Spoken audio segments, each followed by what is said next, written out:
Guess what's next? Oh, man, I can hardly take it. Tanith and Ben. Wow, I'm a nervous wreck. I'm going to talk to my girl. Yes, wow, she's indeed. probably all dolled up for me, too. Maybe we should have a 4-way kiss. But she dressed up to talk to me on the phone. Yes, indeed. Live from Turin. Can you believe it? No, I can't believe it. Absolutely next. Drew and Mike. Not only are their penises big, but they can sing. When they get excited, they sing up a storm. They know like a million tunes. 101 WRIF Detroit. Red Rock. They need 61.92 to take the lead. And Hannah says, anyway, it was fun. She hopes the marks pay off to make it even more fun. Well, their best mark this year, 59.3. Ah, yes, there it is. Wow. Tanith and Ben getting the scores that brought them their silver. Good morning, Tanith. Good morning. How you doing? I'm great. How are you? So nice to talk to you. Congratulations. Thank you. I'm so excited to be on the show. We are such huge fans of you guys. Oh, God, wow. that's so cool. We still can't believe you threw that shout-out out like that. That was unbelievable. I mean, everywhere we go, everybody's talking about it. All over the place. The news did a story on us over it, and it's unbelievable. I know. I was telling Mike in the email that I think it's really cool that the media has connected us like that. It's awesome for us. We love you guys. Oh, God, we love you. I love you specifically. I've got friends calling from out of town, from other states, who are like, that skater wasn't saying hi to you, was she? What's that all about? That was awesome. Thank God Dick Button didn't talk over it. Was Grandma jealous that she got a shout-out after us? No, she's happy here. I forgot to say hi to my boyfriend, so I got a call after that. Don't bring up your boyfriend. Yeah, do not bring up your boyfriend. Tanny, you've only got one boyfriend, and it's me. Let's make that clear. I am so in love with you. I don't know what end I'm on. Ever since this has started, I can't get over it. And I'm sure everywhere you go, everybody talks about how beautiful you are, so I have to say it. It just sounds repetitious. But you're strikingly beautiful. Thank you for helping. Thanks for helping boost my votes on the ESPN page. I've been working like a dog, and you know what? You're sitting at 34.4% now, and followed by 27% as your competitor, Maria Sharapova. But don't worry, you're going to win like crazy. Oh, we're working on it. Yeah, Sharapova, I can't believe she's even at 27%, to be honest. Yeah, don't worry, you're going to win. By the way, if you want to vote for Tanith, they're trying to figure out who the hottest female athlete is. I don't know why it's so hard. Why bother? It's Tanith. That's the end of it. Don't even hold the contest. ESPN.com. Click on page 2 and vote for Tanith, obviously. And Ben is here, too. Hey, Ben. Good morning. Hey, Ben. How you doing, man? Congratulations. Thank you so much. Man, Nice. this is so exciting. This is the best part of my week, I think, right here. How much fun are you guys having? I mean, it must be such a blast. You've got your medal, and you've got a few days left to celebrate and enjoy it, and, of course, the closing ceremonies. Yeah. Well, it's been a huge whirlwind. We've been running around. We've been talking to a lot of people. Oh, hang on. It's really been just so exciting. Okay, wait a minute. Hang on. So they can't hear each other? Yeah, wait a minute. Oh, we need to mix minus. Let's see. Hang on. There we go. Say hi, Banna. Sorry, Tanith. There Okay. we go. Can you hear each other? Yes. Okay, Yeah. great. We were just reading about a big shopping spree that Johnny Weir went on. Good God, does he blow the money in? He's on a first-name basis. To stop. God, does he love to shop? He's on a first-name In basis. one hand and out the other. Yeah. You guys are friends with him, aren't you? Yeah. Well, Johnny started doing really well in the junior ranks the same time that we did, so we kind of grew up together in skating. Yeah. Hey, what did you guys do when you won the silver? Did you go hit a couple clubs or a couple of the bars in the village? I wish. I mean, we finished our event closer to midnight, and then right after that, you always have to go straight into doping.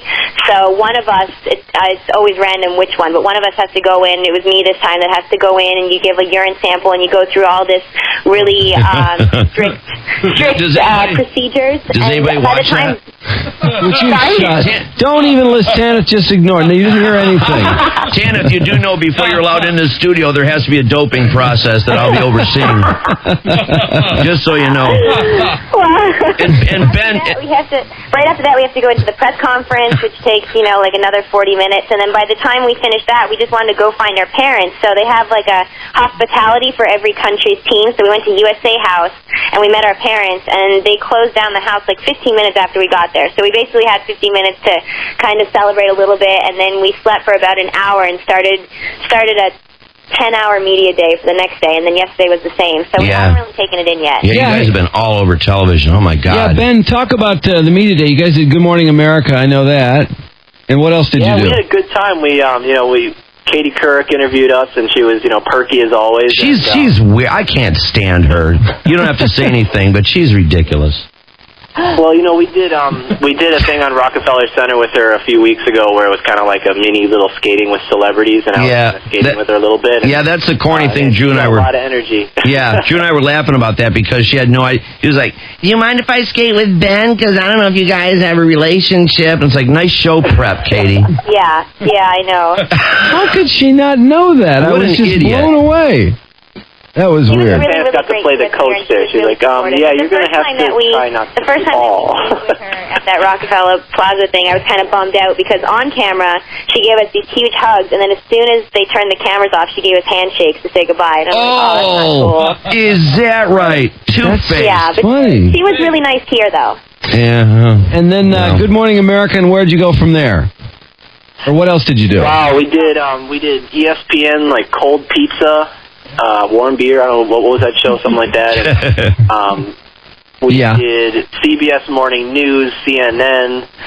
It seems like we did every news show that's on the air. I even did a thing with Telemundo where I actually realized that even though I'm Puerto Rican, I speak absolutely no Spanish.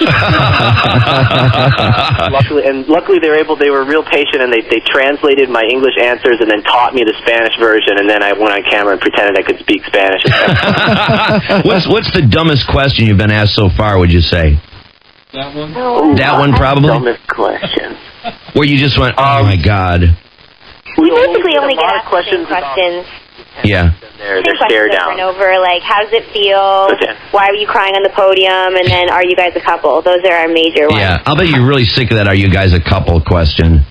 Well, we always say we take it as a compliment because we have to be pretty convincing out there. We're wearing like barely any clothes and doing these like steamy Latin routines, and you have to look like you're a couple. So if people think that we are, that's a good thing. That's why I want to be reincarnated as Ben.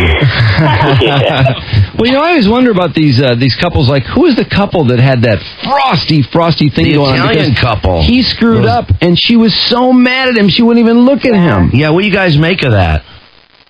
We went on right after that, too. So usually when you finish your program, you take your bows and you get off the ice to have your marks, and you get off quickly because you let the next couple come on the ice and get their legs underneath them a little bit because we use that, minute just to warm up again. Right. And so I'm standing there by the boards and watching them do the stare. I don't really understand what's going on, but I just want them to get the hell off the ice because I need to warm up. Standing there egging them on. It was a little bit odd, but, I mean, that the poor guy feels bad enough as it is. Obviously, he didn't want to fall in competition either, and then to have your partner stare you down, we felt really badly. What a bitch she was! Oh my God, nasty. Dick Button ripped her a new one. I'll tell you that. Oh really? Yeah, he really did. He really laid into her. He thought it was disgusting before something this important and a big Olympic moment, and you'd have this kind of trouble, and hey, everybody makes mistakes, and certainly she's made a few in her day. But then they had their run, and it went really well, and then all of a sudden she's in love with him again. She's hugging and crying. Yeah. Fake. I don't know. They're dramatic, but all dancers are pretty dramatic. I mean, figure skating in itself is a very emotional sport, and then you add in ice dancing, and it gets pretty ridiculous. But we always say that if anyone's going to poke fun at our sport, it'll be us. So, I understand. But they're pretty over the top, and when she came off the ice, she fainted in the locker room, and it was and you're kidding. Well, that was just drama. She didn't really faint. That was fake. Oh, and then later on, I saw they went backstage with the camera. This was after the skate, and he was sobbing. He was.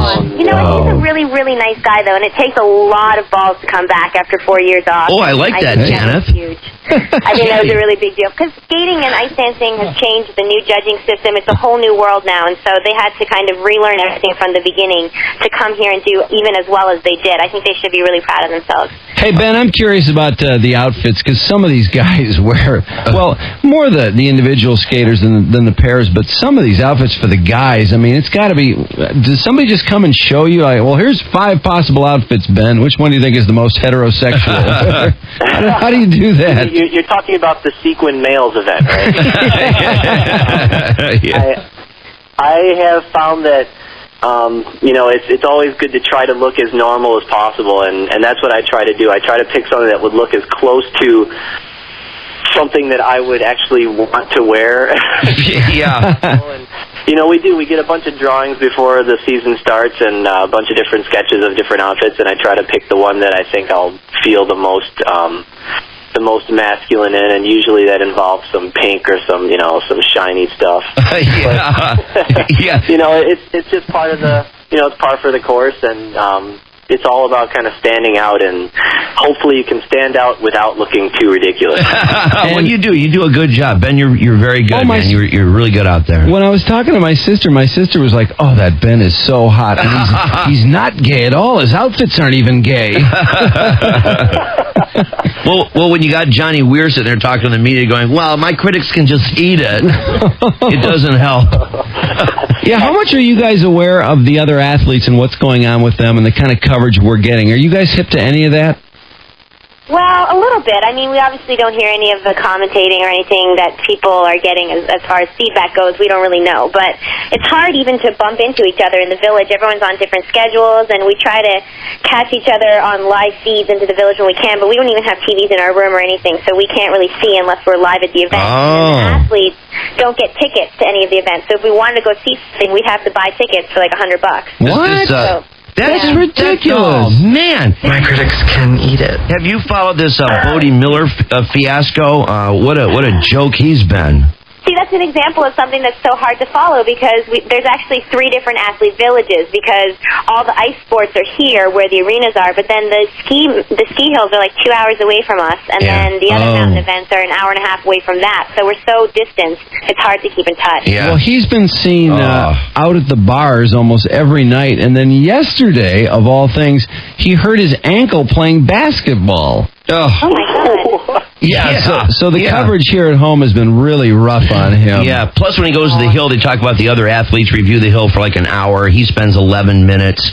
Then he goes out there and sucks and gets disqualified or doesn't finish. He hopped the fence and NBC caught it to avoid the interviewers after another dismal performance. He flipped the bird. He flipped the bird at another guy who was taking pictures. Yeah, I mean, he's a real piece of work. I do not envy his position because we made a decision not to do any media before we competed, and not that we had half of what he would have had. I can't imagine the pressure that he was under. And he's always said in his interviews that I've seen that he just loves skiing, and that's it. It's a pure, raw love of the sport. He doesn't like all the stuff that goes on around it. So I can't imagine how he felt here. I think it really ruined his experience from his perspective. Well, Tanith, how many more Olympics can you guys do?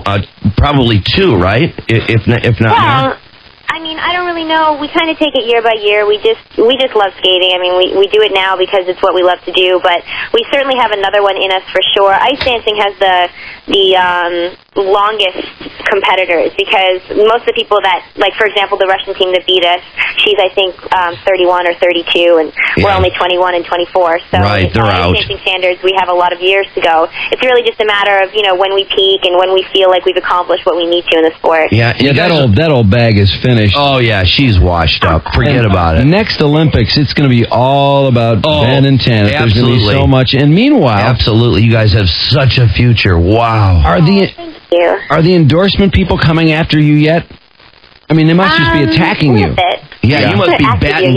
Yeah, you guys must be batting down the millions all over the place. I think that I wish. Don't say that. It's coming. It's coming. It is. Oh, yeah. Get yourself a big sack for all that money. It's coming. it may be one of the greatest misconceptions about figure skating that we're all just rolling in it, and we're not. I mean, it's such an expensive sport, and coaching bills are huge, and then the costumes and all the additional expenses. It's really, really tough, and skating has unfortunately sort of passed its heyday. We're hoping that these Olympics, with some success that we've had, and hopefully that Sasha has tonight, it'll help, but it's really tough to find places to make money, so the Olympics certainly do help as far as getting exposure for endorsements, and right now we have ActiView contact lenses, their new Contacts Oasis. We're working with them on that, but we'll see, hopefully. Ben, what's the one big thing you'd love to get? I mean, provided your ship does come in, and it's coming, trust me. Oh, God, yes. Well, I've been ogling some of these Ferraris that have been driving around Italy here. So, if Mr. Ferrari, if you're looking for a spokesperson. There you go. Well, I got to believe there's a nice Fiat Punto for you over there at the least. Yeah, you guys. Right on. Yeah, you must be seeing the cars and Italy is a pretty wild place. And Tanith, how about you, Tanith? What do you want when your ship comes rolling in? I don't know. I really need to. I'm not really sure what's going on for us in the future. I need to get a new place. I live right now with my coach and my boyfriend. My coach is actually my boyfriend. Well, you're living with me when you get back, so we've got that all set up. So don't. Vote, Mike? When is your exhibition skate or whatever they call it? Tomorrow, Friday. Yeah. Now, is that fun, or do you still feel a little pressure because you don't want to screw up, or is that just a lot of fun? No, it's relaxing. There's no pressure there, and the programs are much easier. The only pressure that we have right now is that the exhibition program that we had prepared was actually kind of a tribute to me gaining my American citizenship. So we had like an American Woman and America the Beautiful medley, and we're not going to do that here. Obviously, that'd be a little bit of a slap in the face to the Italian crowd. So we're trying to make up something new today. We're going to go choreograph a new number tonight, so we'll be busy. Well, this is good news. We've already got a date for you guys at Joe Louis Arena, May the 7th. That's right, on the Champions on Ice Tour. Champions on Ice Tour. Tickets go on sale Friday at 10 o'clock, so everybody buy it out. Go see Tanith and Ben, and who else will be a part of that? Do you know? Oh, well Johnny will be here. We have the most current Olympians and a lot of the better-known past champions and some really cool performers, too, like Surya Bonaline, people that are just have a reputation in the sport as being really, really great skaters and cool people to see.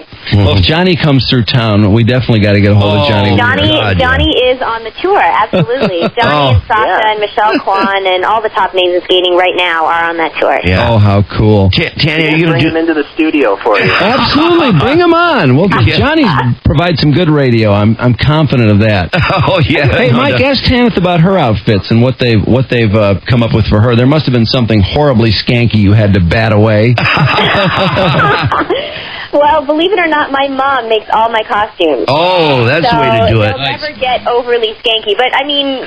No, we don't want our mom making the Latin one in particular has very, very little fabric on it, so people find it hard to believe that my mother actually made that with my fabric. I got to tell you, your outfits have been absolutely beautiful. They have been just really gorgeous.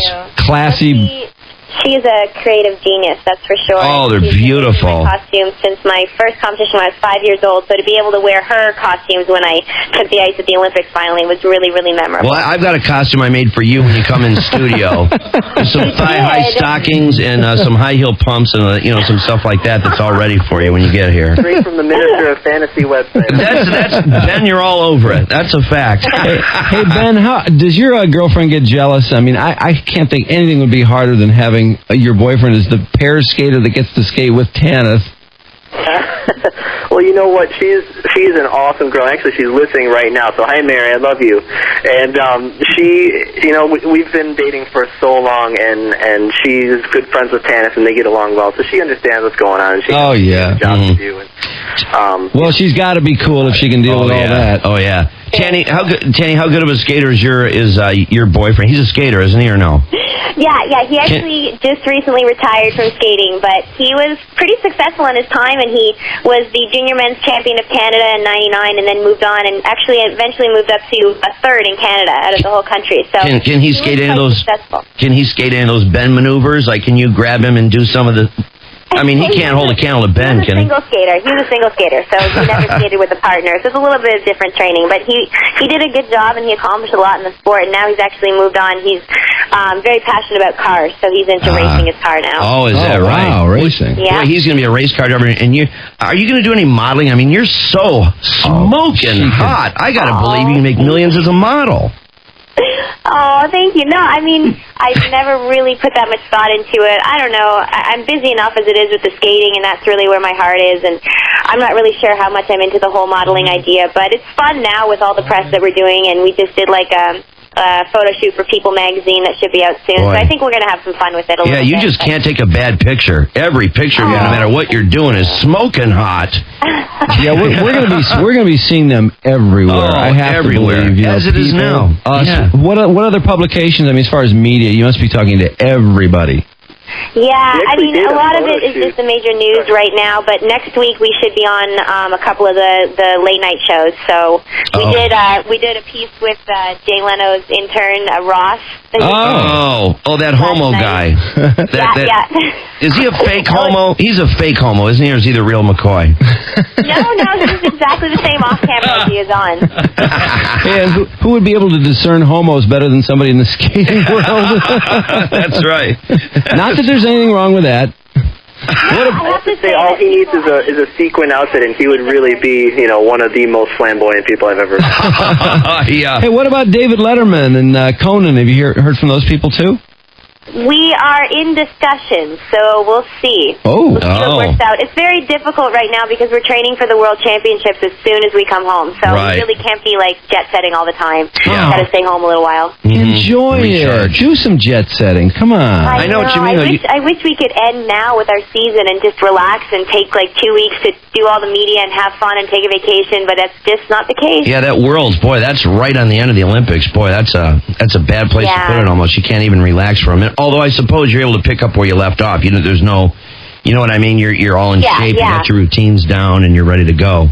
Yeah, we definitely still have some work to do, but the Russians who won here are retiring now, so they won't be at the World Championship, so we have a door open to us that maybe we'll be able to step up on the podium. Yeah. Why do you guys think that the Russians are so successful? We're always complaining about this. These Russians are hard to beat. What is the deal with them? They're just crazy, man. Is it that they're being sent to Siberia if they don't win? What is it? Ben? That's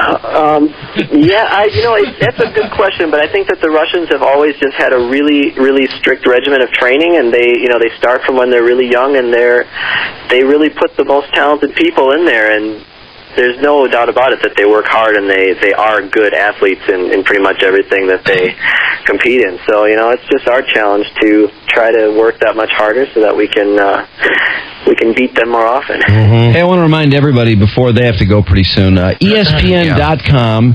ESPN.com, click on page 2. You can vote for Tanith. They're trying to figure out who the hottest female athlete is, and we know. So let's get Detroit behind Tanith. And then, did you guys want to say hi to anybody while you're on? I know a lot of friends at home and stuff and family. Oh, I gotta make sure I say hi to my boyfriend Fedor because he felt so shunned when I didn't get the shout out to him.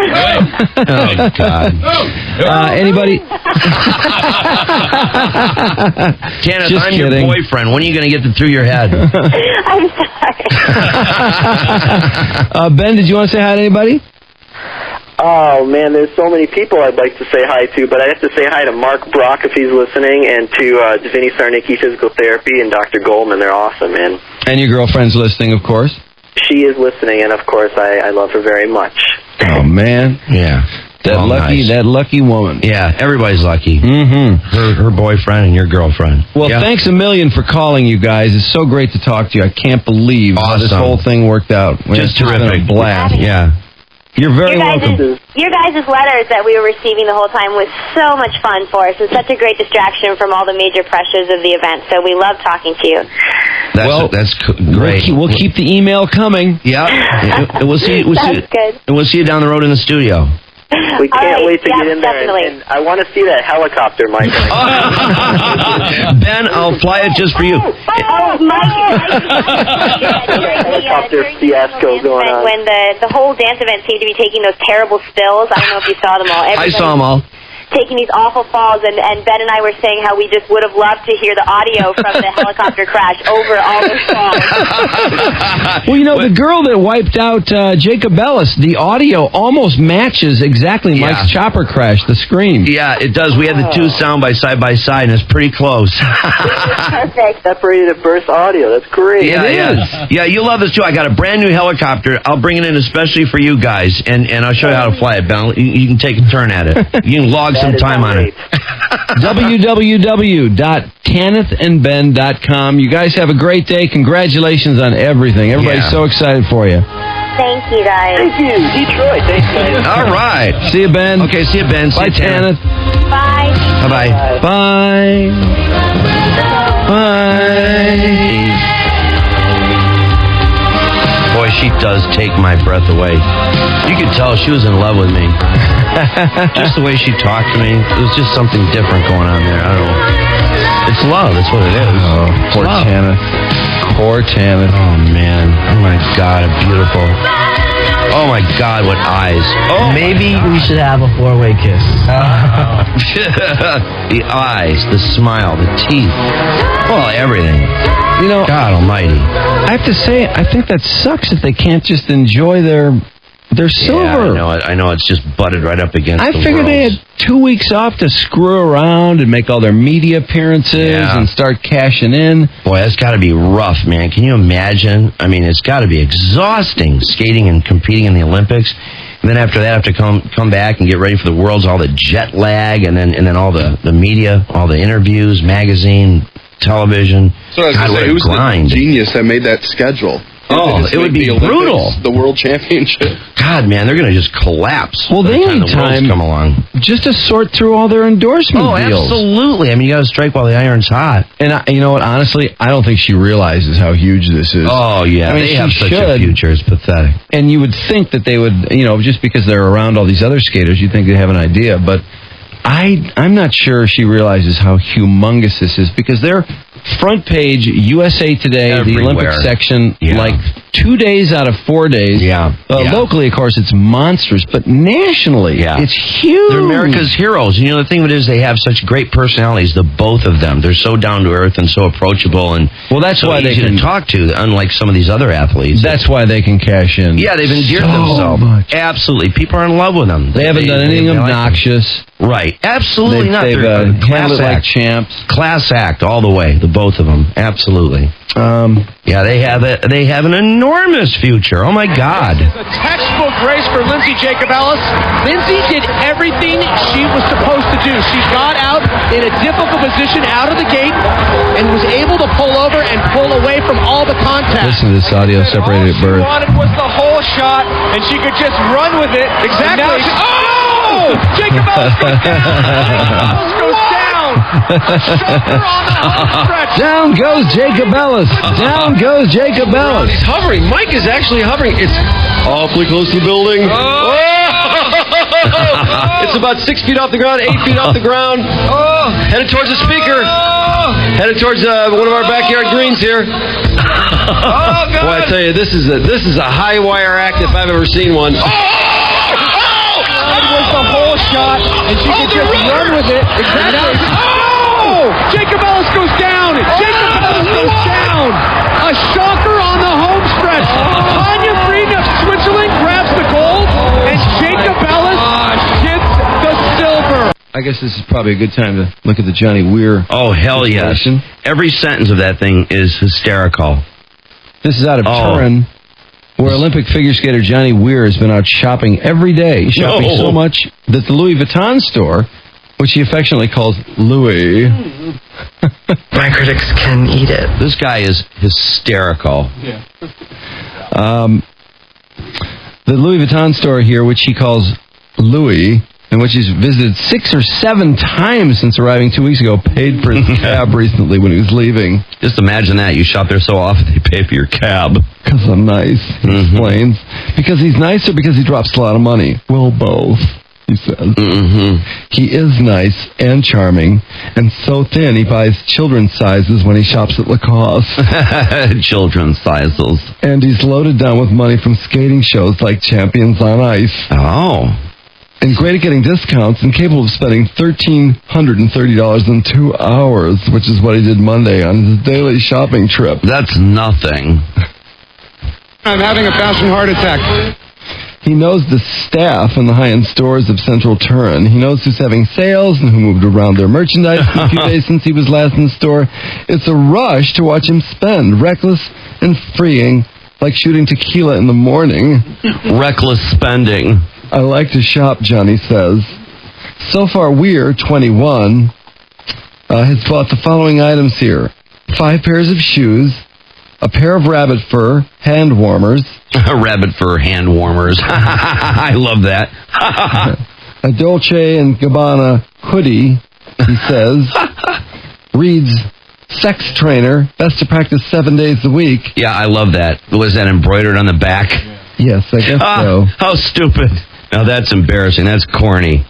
Best to practice 7 days a week, and a sable scarf that was supposed to be $715, but instead $415 because he spoke French with the sales lady. His absolute favorite item of clothing is a Roberto Cavalli beaver and python coat. Whoa. Ladies and gentlemen, but I cannot go on living unless I have this man inside me right now. Woo. This guy's just tearing it up in Turin. He's just shopping up a storm. He's tearing it up. Anyway, he loves this Roberto Cavalli beaver and python coat. He's also proud that the Louis in Boston pre-sold me a bag before it was allowed to be released. Oh, yeah. I'm the first person in the entire world to have this bag. Isn't that great? He's got the bag before anybody. Before starting the day's shopping, he meets us for cappuccino in a cafe near the Olympic Village before the aforementioned rabbit hand warmers. Wait. Oh, yeah, he's wearing that. He's wearing those, yeah. Wearing the aforementioned rabbit hand warmers. Yeah. A Fendi scarf, True Religion jeans, which are his favorite brand. I like how my butt looks in them. A black leather coat, with some sort of fur collar, and recently purchased John Galliano sneakers. New for the season. He tucks the laces in all crazy, too, you'll find. Uh-huh. Let's see. Which were supposed to be $416, but he got for $120 because the store's credit card machine was broken. And I made a scene. Yeah, he had to walk to an ATM because he didn't have any money, so it was sort of a scene. Yes. Well, if it had been anyone else, I doubt it would have been any big deal. He compliments our earrings and orders a biscuit, which is all aside from the orange. A biscuit. He'll eat today until 6 p.m. A biscuit. It is true he adores the celebrity rag Us Weekly. Boys will be boys. And that he's currently reading a book by Too Thin, Too Blonde starlet Nicole Richie. He's reading the Nicole Richie book. How absurd. How entertainment starved are you to read that stupid book? Oh, God almighty. God. What do you find out? He keeps his different designer clothes on different colored hangers to denote which is which. Well, that sounds nice. Yeah. But he also has a deeper side. He says he's been obsessed with the Holocaust since he was little and considers himself a little bit Jewish. He says he's had past lives. He's had his past lives read and found that most recently he was a Jewish girl from Poland during World War II.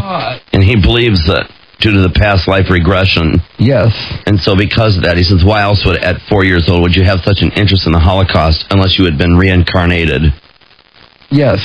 Yes, indeed. I mean, it makes sense if you think about it. Like, what 4-year-old gets into learning about how 6 million people were exterminated? Around his neck, Johnny wears 3 chains with a knotted mess of pendants, including 2 stars of David, an Israeli army dog tag, an Italian horn to protect him from the Mal Occhio, or Evil Eye, a miscellaneous Medal of Mary, and the letter D, which stands for the Christine Aguilera song, Dirty, because Christina is his role model. Oh, my God. Oh, man, is he out there? You're wow. He finishes his biscuit. We take the tram to the high-end shopping district around Via Roma. He heads into an eyewear store and tries on a pair of Dior sunglasses encrusted with rhinestones that at nearly $1,200 he decides are too expensive. Besides, he already has this pair without the rhinestones, he says. He's got hundreds of pairs of sunglasses. 45 to 50. Later on, he's got hundreds as it goes. Well, actually... It's coming up. 45 to 50 Dior. Yeah. So that's a little deceptive, isn't it? Yeah. Later on, the whole collection of all sunglasses. Something like 400 or 500 pairs. Sorry to interrupt, ladies and gentlemen, but I cannot go on living unless I have this man inside me right now. That reminds me. Oh, yeah, boy. Let me just finish this. He buys 3 candles for $160. This is quite a shopping. Yeah, I know. It's how much endless. money does this guy have? I know. So he makes in the 6 figures? Yeah. From the ice capades and all that crap, but still, I know, because he's dropping thousands of dollars all over the place. If you make $100,000, you can't just go around dropping $3-4 grand a shot after the taxes, and then what's left, and then all your fixed expenses and all that, and then he's dropping money like this every store. No, that doesn't. He's racking up some major league credit card on his infamous MySpace items. site. Yeah, it says on there he makes over $250,000 a year. That's what he claims. Yeah. Well, so anyway, makes the next trip to the ATM because he fears he may be nearing the limit on his credit cards. He proceeds to Louis, where the salesman, that's Louis Vuitton, who waits on Johnny every time he comes in, goes down to the stock room to retrieve a bag he thinks Johnny will like. You want try, Johnny? He asks. Johnny does want try. Johnny like. It's a messenger bag, remarkably similar to the Louis Vuitton messenger bag Johnny happens to be carrying on his shoulder today. But Johnny says this is slightly different and he wants it. What else does he want? He thumbs through the store catalog with expertise of a radiologist looking at x-rays. A messenger bag. We got some audio from his shopping spree. Yeah. Great. Mark just found it out. Okay, cool. Is that stuff's really online? Yeah. Can you put that on the list? About this one, right? Did we ever get this one, these ones? Did we get those? We bought these, right? And these? Let's see. So, what else did he thumb to the store catalog, which exercises of a radiologist looking at x-rays. The squash, asked the salesman, pointing to something called a squash bag, listed at $1,400. No, I have the squash, Johnny says. It also has nearly 40 pieces of Louis Vuitton luggage, a Louis Vuitton hat box, and a Louis Vuitton mini steamer trunk, and a Louis Vuitton doggy carrying case, which his dog did not like. He peed in it, so Johnny returned it and got another bag for himself. He returned it because his dog peed in it. Yeah, nice. Bringing that back. Wow. This one, this table, these things are mine, right? Clearly, Johnny likes bags of all kinds. He's hung up on bags. Excuse me, I want that one there and this one. Because we have this, I bought this statue. That's the bathing of Apollo, right? Yeah, boy. Let's see, 40 pieces of Louis Vuitton, a bag for himself. He's all the beautiful things a young man who believes in beauty could want. Someday he wants to go to college, become a fashion designer. There's so much he wants to do, he doesn't know how to get it all done. Louis Vuitton bags, by the way, cost, oh boy, $845. Jeez. Typically. Phew. Unbelievable.